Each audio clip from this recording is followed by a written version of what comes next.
Hey everyone, welcome to this brief discussion on research groups and how they work in the Meta-Analysis Academy. I'm also going to explain to you how you can make the most, how you can take advantage of the research group opportunities and help get more results here in your groups. Okay, so we start off with this very important slide. The goal is that you will get autonomy. All right, autonomy doesn't mean doing it alone, but it does mean that you know all the steps of the process. You will never be hostage to a particular research group. The research group is only as strong as the individual members. So you're never going to rely on the research group to do the work for you and just, sit back and relax. No, you're going to take control, you're going to take charge over the process. You're going to be familiar with how it's done, and you're going to, in that way, really build strong groups. Let me tell you a quick story. When I was a first-year resident at the University of Miami, I learned how to do meta-analysis, and I became good at it. I studied it a lot, and I started publishing lots of papers. People wanted to work with me. These co-residents, junior residents would ask me for help as I got better and better and had more results. And I taught some of these folks and they did really well and we formed great partnerships. But that happened because I really knew how to do the process myself and they also knew how to do it. My research group was really, really strong. And this will happen to you. If you get good at it, people will want to work with you. And also you're going to work with people that are very good too, because then they have their own projects and you can collaborate with them. So I just like to have this message here so that you don't put all your tokens, all your hopes in the research group and forget to take care of your own skill sets and your own knowledge. Okay, that's really important. Second, remember to focus on high quality work. This doesn't mean that every single publication you have is going to be in the Lancet. That's not what I mean. What I mean here is that don't do sloppy work. Really learn how to do it well. Make sure you extract the data correctly. Make sure your statistics is correct. Make sure you do a good job in writing. Don't do sloppy work. This reflects very poorly on you and also will lead to, just suboptimal or less than ideal results. Okay? And it's not a good thing to be known as someone who does sloppy or very low quality work. All right, so how do the research groups work here? Essentially, you can form research groups in 3 different ways within the Meta-Analysis Academy: by connecting with your friends in the areas of interest and also in the experts program. I'm going to explain all those details here. Let's start with the first one. So what do I mean by working with friends? These are people that you either knew from before or people that you just meet in the Meta-Analysis Academy. This is a beautiful example. These 2 students, Isabella with a Z and Isabella with an S, they were friends before. They were medical students in Russia and in Spain, and they did the program together. They did really well. They published multiple papers. I think they have probably over 7 papers together, I would guess. And they joined the program together. They were friends. I think Isabella with a Z invited Isabella with an S. So make sure that you invite your friends to join you. If they become really good at it, that boosts your chances of publications, that helps you get more results as well. Okay, so again, invite your friends to join you. Look, this is a publication in dermatology. This is one in pediatrics. Great publications. And they've collaborated multiple times. But you may not know anyone in the program. Obviously, again, you can invite your friends, but you can also meet a lot of people here. Where would you meet them? You would meet them in our community, like in Discord. You would meet them in the tutoring sessions, for example. You would meet them in the CPTs, in the live sessions. So you can meet a lot of people in the program. This is a publication from Arthur. Arthur is a resident in plastic surgery.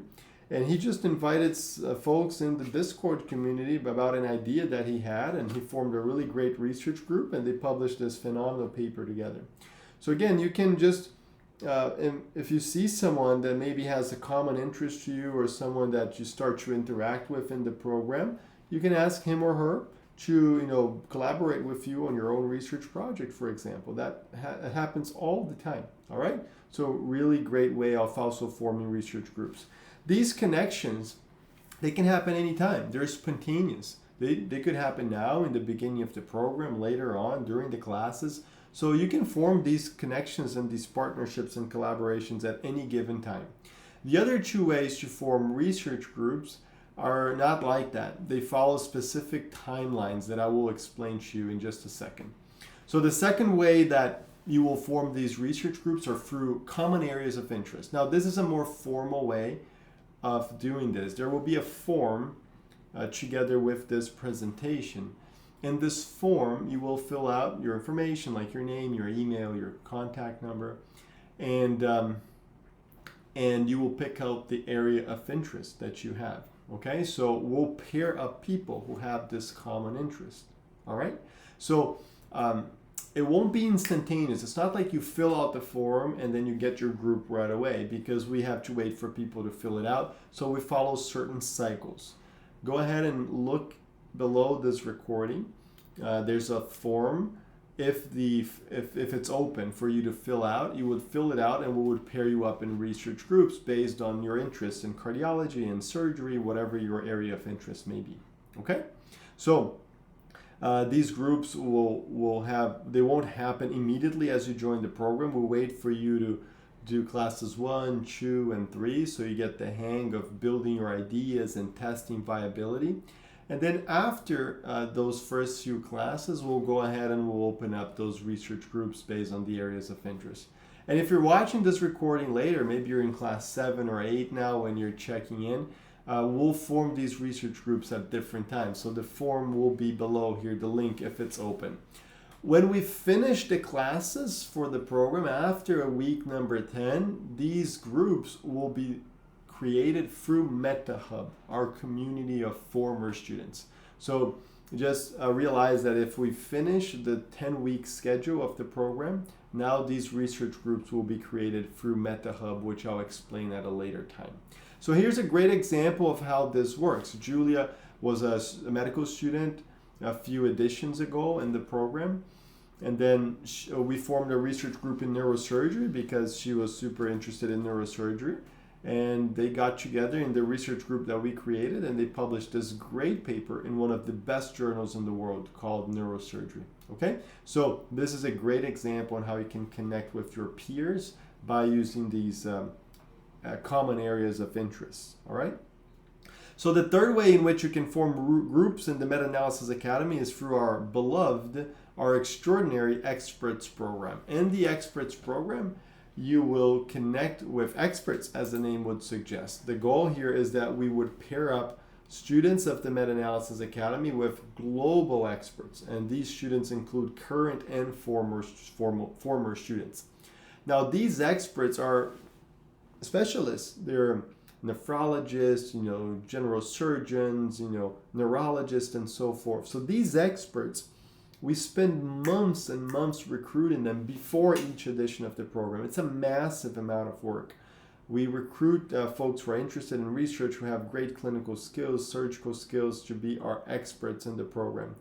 But then the caveat here is that to work with these experts, you actually have to submit your idea to see if they're interested. They may or may not be interested in the same idea as you.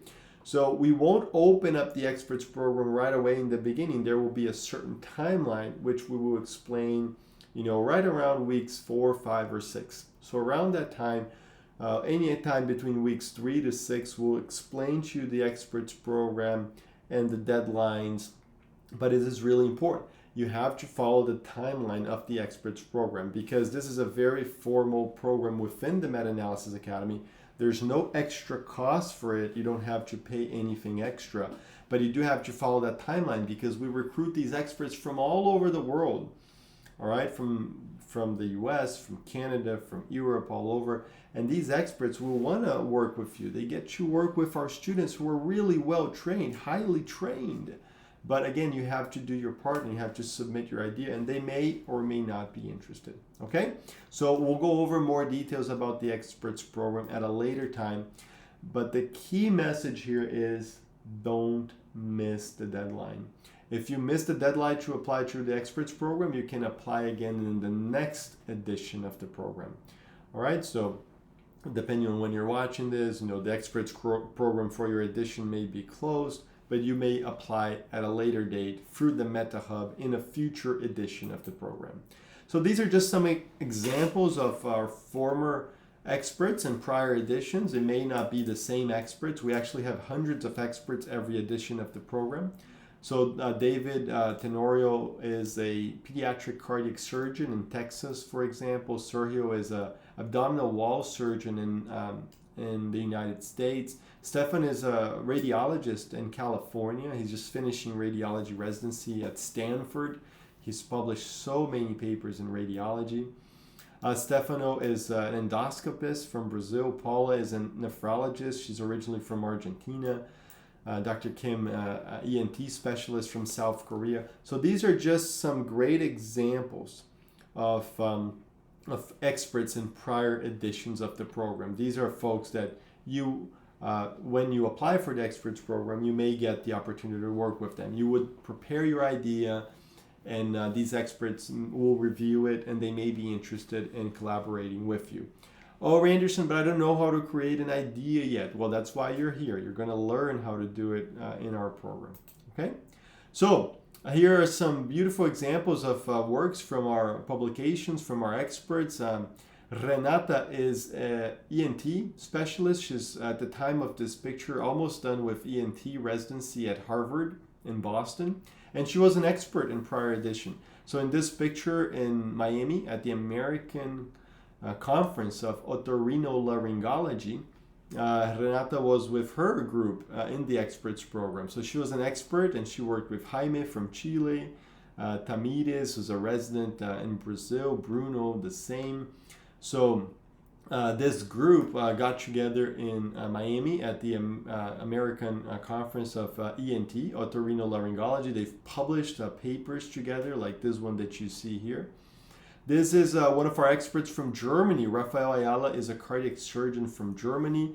In this publication, he worked with Susimar, who is a resident from Costa Rica, and some students from other places around the world. And they published a great paper in cardiac surgery. Maisa is an oncologist.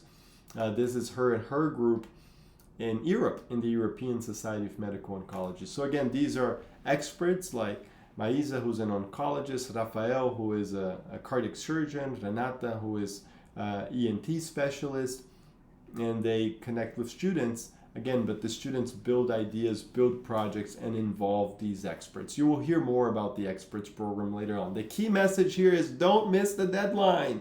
Apply for the experts program when we open up the dates. You guys will be notified in the student portal and in the bulletin board about all of this, okay? So we typically run the experts program anytime between weeks 3 and 7. You guys will be notified about this when we open up it for the experts program. All right, if you're watching this presentation, if you're watching this class in an asynchronous mode, like you're not following our schedule, you're following your own, like if you're watching these 10 classes after they finish, that's okay. We understand you have a busy schedule. But then realize that you apply to the experts program and also to form these research groups through the areas of interest that I've described, you would join MetaHub. Once the 10 weeks finish, we would shift, research groups and the experts program in the next edition for former students into MetaHub. You will hear more about MetaHub later on. All right, so just one more thing about this autonomy. Autonomy also means in your own projects, you can invite whoever it is you want to collaborate, even senior authors of your choice. Here's a beautiful example of this. Beatriz is a medical student. She's from Sao Paulo, and she did this great paper and published in Critical Care. She's a first author comparing video versus direct laryngoscopy in critically ill patients. They published it in Critical Care, great journal, but instead of inviting a senior from her institution, she invited a senior from Mayo Clinic in Rochester, Minnesota. Her name is Alice. Alice is an associate program director in the Mayo Clinic. And Beatrice sent out an email, invited her to collaborate, and they published this great paper together. So obviously, not only the paper is very valuable, look how many citations, but also the connection is also very valuable. So make sure you use this tool in your benefit. Invite others to become seniors, to become mentors, to collaborate in your research. This is a great way of developing connections and networking. All right, so this is Professor Alice Gallo. Also, make sure to check out the podcast I did with her, sharing her story. It's really beautiful. She's Associate Program Director at the Mayo Clinic, like I said, and she's got great insights that you guys should check out. Oh, one more example of this, of inviting attendings. When you do rotations, away rotations, you can also do that. This message I got from Jonathan Mokhtar. He's from Dubai, from the UAE. And he sent me a message saying that he had 2 top papers in great journals in plastic surgery. And you know what's interesting is I met Jonathan when he was in Boston for a rotation. I think he came to Boston and Cleveland maybe. And Jonathan, he told me that he invited some of the attendees where he rotated here in the United States to collaborate in his research. So can you believe it? You go to an away rotation, an observership, or a clerkship, and then you meet someone like you're attending, the consultant, whoever it is you're working with, and you invite him or her to work on a research project with you that you own. It's beautiful. That's what autonomy means. You develop the ideas, you run the projects, you invite people to collaborate with you. That's the beauty of what we teach here, and you have to really dedicate yourself to learning this. We have several students who've applied this technique to help them establish connections. All right, so to wrap up, I'm going to talk to you about how you can make the most, extract the most out of your research group. The first thing is what I said earlier on, okay, is that you have to be really strong individually. You have to have the skill set yourself. Now, the other advice that I have for you is about first author accountability. It is the role of the first author. It is the role of the first author to take on the lead on projects, to do most of the work, to define responsibilities very clearly. The first author is the one who takes the lead. And also, I would highly recommend that you guys don't just stay on WhatsApp. You know, make sure to schedule regular check-in meetings, even if they're quick, like 15, 30 minutes, just to see how progress is going. Okay, in a research group, ideally, different people should lead different projects. So if you're leading a project as first author, someone else is leading another project as first author, and so forth. To be first author, you don't need to be the most senior person in the group. You could be a first-year med student, a pre-med, you could be a PhD. It doesn't really matter. Typically, the first author is the one who has the idea and takes on this lead. But again, the first author has to take on the lead. One of the most common reasons why groups fail is because there's no leadership on different projects. Sort of like people divide everything up and then no one is in charge, and then that doesn't work. So if you have the idea, if you're first author, it is your job to make sure that it gets done. And if it doesn't get done, it's not the group's fault, it's your fault. That has to be very clear. Okay, it's the first author who makes things happen. So a good example of this is if you ask someone to help you with table 1. Give them deadlines. Tell them what you need. If they don't deliver, tell them that they need to get better, if they need to fix it. And then if it doesn't work, you do it yourself. You don't depend on anyone else to do the table 1. You could do it yourself. So a group works really well for you to get more results, get better results, but you should never just cross your arms and wait for things to happen, especially the first author. First author takes on the lead. This is a critical component. Now, one more important component about research groups is that not all your research groups will be successful. But if you do these 3 things, you have a more than 90% chance of success. Okay? So, if your research group doesn't work, make sure you're putting in the right effort. Before you say, oh, the group doesn't work, people are not doing their work, make sure you're doing yours. Make sure you have a great idea for the group to work on. Make sure you're leading. Make sure you're inviting, you're delegating tasks and following up with people. Make sure that you're doing your job as a leader before you say, oh, the group is not working, the group doesn't do their work. Okay? So that's really, really important. Now, despite your best efforts, it is possible that a certain group won't work out. That's normal. We're talking about human interaction here and human relationships, and people don't always have the same frequency or the same level of dedication, enthusiasm. There are also cultural differences.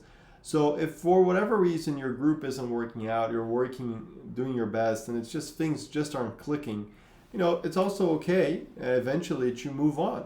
You may have started with a group of 7, but then 3 people really don't do their job. They sort of stop answering. They don't go to the meetings. It's fine. You can get the other 4 people who are doing all the work, and you pull them apart and you do a group with them. Or you can move on to another group. You can fill out the research group interest form that I just mentioned a while back, and you can create a new group. You can join a new group. It's totally up to you. Just be very careful not to join 50 groups at the same time. You should keep it to 1 or 2. Ideally 1 to 2 groups that work really, really well. Okay? But never think, oh no, I'm not publishing because I don't have a research group. No, you have to have the skills, and you will find people. In the Meta-Analysis Academy, you will find plenty of good people who are interested in collaborating if you use any of the tools that I said here. Oh, also be very kind to people, okay? Be kind, be nice, don't be rude, disrespectful. Even if it's someone who's not doing their job, you've already asked them nice, politely. All you have to do really, if you don't want to work with that person anymore, is just treat them kindly and be nice and say, you know what, this really didn't work out. Let's finish this project that we started. Or you can help and do the person's work. Just get that done with, publish that paper, and move on. And then just don't collaborate with him or her in the future. But don't fight, don't be rude to people, don't be disrespectful. That's not cool. All right? Be very kind to each other. It's going to go a long ways for you in your career. All right, so this is a good story about leadership, okay? Navy SEALs, really elite program in the U.S. military. They did this exercise. I don't know if it was rowing or boating or whatever. I don't know what it was, but there in these rows or these boats, there were a leader and those in the group, like in the boat, like maybe they were rowing. I'm not sure. But then so there was the leader, and there were the people doing the heavy lifting, the work. And then they competed. There was some sort of competition, and then some groups won. And then they did an experiment where they got the leaders from one group, from the winning groups, and paired them up with the workers from the losing groups. And vice versa. They got the leaders who lost and then paired them up with the workers who won. So they mixed it up. When they redid the experiment, the leaders who had won before won again. Even though they had been placed with the losing squad, the leaders won. So this is a story just to illustrate that leaders make the team work. And you can have multiple leaders in the group. Leaders can even be different for different projects. They should be. The first author should take on leadership. But you have to develop this characteristic, okay? And again, be kind to people.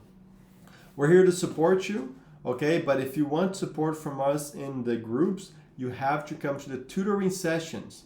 We don't have someone from our team in your research group. It would be impossible to do that. But you, as first author or even a co-author, can come to our tutoring sessions and we'll help you. We'll help you get the work done in your research group, but you have to ask for that support. Research groups are optional. Don't feel like you have to join a research group, that you have to do this. Okay, if you're doing really well, you're learning the skills, and you're working with a mentor in your medical school and you want to keep it like that, that's fine. Again, feel free to invite whoever you want to your projects, even your local team, like from medical school and stuff. But research groups are optional. They're not mandatory by any means. And the Meta-Analysis Academy is not responsible for activities and interactions within your groups. If someone is, mean to each other, rude, disrespectful, doesn't do their work, if there's an argument, if there's a fight, like if there's any sort of disagreement, we're not responsible. We're not judges. We won't say you did this wrong, you did that wrong. That's totally up to you. We're just a facilitator for people to meet each other so that you guys can collaborate on different works together. Okay, so that's the way we work. That's how we work in our program. Now, I'm almost done here, but you should be very careful with scams, okay? Now, as you guys have seen and will see, the Meta-Analysis Academy, we do things by the book. It's very strict. We're always talking about the ethical standards, but you should never assume that someone just because they're one of our students or have been in the past that they follow the same standards and ethical commitments as we do. You should never assume that. That's really important. Okay? It's very rare. Most of the people you will meet here are incredible. They're smart, they're thoughtful, they're nice, they're really hardworking. But it is rarely, someone joins the program, learns how to do meta-analysis, and then does something like unethical, like sell co-authorship or crazy stuff like that. So never engage in anything that's unethical, like selling co-authorship, just giving out free co-authorship for people who didn't do the work. Be very strict and ethical and follow the highest ethical standards, okay? Finally, don't forget to share this, the Meta-Analysis Academy with your friends. It means a lot. It costs nothing to you when you're watching the CPT and you're in a tutoring session. Post an Instagram story or post it on Twitter and then tag us. I'll be so grateful for it. Make sure that you share this powerful message for your friends so they can join, so they can participate in the Meta-Analysis Academy with us. I will be so grateful, incredibly grateful for your collaboration in that sense. Okay? So that's it, guys. Oh, when you get the publications too, don't forget to let us know. Again, post on social media and tag us. We're on Twitter, I guess it's X now, Instagram, TikTok even. So make sure to tag us. We'll be very, very grateful for it. Okay? Remember, if you have any questions about content, come to the tutoring sessions. About your projects, come to the tutoring sessions. If you have questions about administrative stuff, send a message to our support. And if those channels don't work, for whatever reason, you can't get a hold of people or they don't help you in the way that you'd expect, send me a message. I'll personally help you, okay? You can find me on @metaanalysis.academy on Instagram. All right? I'll catch you guys later. Great to be with you. Take care. Bye-bye.